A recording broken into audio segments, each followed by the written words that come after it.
Australian opener David Warner has announced his intention to retire from Test cricket during the upcoming Australian summer. The 36-year-old plans to retire from Test cricket following Australia's Test at his home ground in Sydney against Pakistan in January.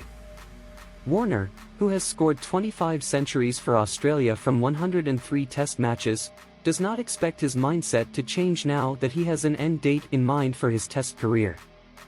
However, he still wants to continue to play white ball cricket for Australia up until next year's ICC Men's T20 World Cup in the West Indies and USA. Meanwhile, England has named a 16-member squad for the first two matches of the Ashes series that begin later this month.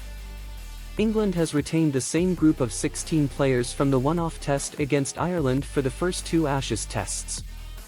Josh Tongue, who made his test debut against Ireland and looked impressive, retains his place in the squad alongside James Anderson and Ollie Robinson, who were ruled out of the Lord's Test. England has a strong group of pacers led by Anderson, who is expected to be fit for the first test, and Broad.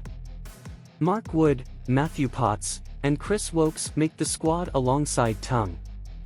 Ben Stokes' bowling fitness is unclear, but head coach Brendan McCullum had earlier said that Stokes is making good progress and could bowl at some point during the summer. Bairstow, who returned to action after 9 months with the Ireland Test, will keep wickets. Zach Crawley showed signs of returning to form at Lord's with a half-century in the first innings and retains his place at the top of the order with Ben Duckett, who made a brilliant 182 against Ireland, partnering him. Dan Lawrence also keeps his place as a reserve batter.